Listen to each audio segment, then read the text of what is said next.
All right, now let me break down the four capabilities that I look for whenever I'm evaluating whether CHRO is actually operating as a scientist. So the first one is hypothesis driven thinking.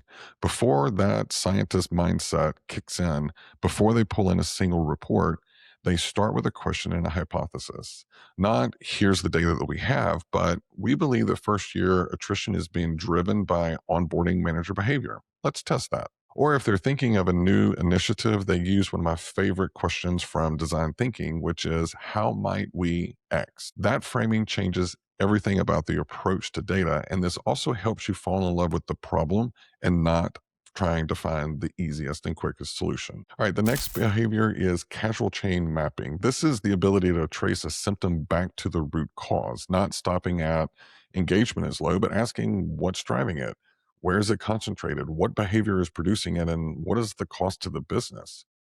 The scientist builds that chain all the way from the outcome because that's what the business cares about. And then the next behavior I look for is evidence based recommendation. This is where a lot of CHROs and HR people in general, they just miss it.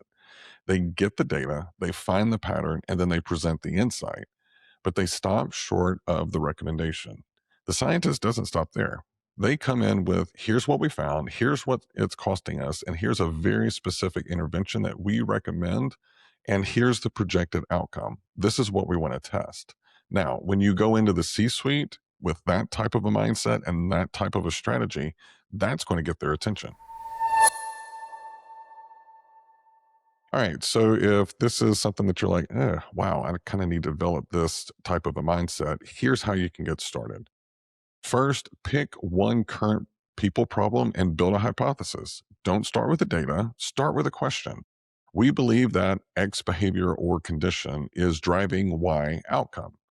Write it down before you look at anything else. That single step changes how you engage with the data and it forces intellectual honesty right from the start. Next, map the causal chain all the way to the business outcome. Take whatever people issue that you're currently working on, like retention or performance, whatever it is, and don't stop until you can connect it directly to a metric that the CFO, the CEO, or any of your other C suite that they actually care about. If you can't draw that line, then the insight is not finished yet. Next, I want you to change the format of your next leadership presentation. Instead of leading with the data, lead with a question, then the hypothesis, then the evidence, and then the recommendation with the projected outcome.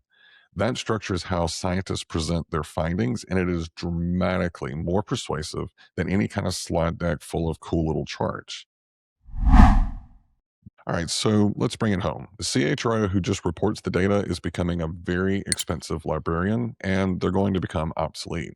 The business can get most of the metrics from a dashboard. I mean, hell, they can even get it from AI. Now, the CHRO who begins to operate as a scientist, the one who builds the causal chains, tests these hypotheses against workforce data, that is someone that the CEO cannot afford to lose. And the gap between those two versions of the role is not about intelligence. It's not about access to tools. It's about the approach. It's about the mindset and being willing to ask the harder questions and follow the evidence wherever it leads. In the next episode, I want to get into the fourth persona, which is the COO. This is a cross functional type of integrator operator who handles things at a strategic level.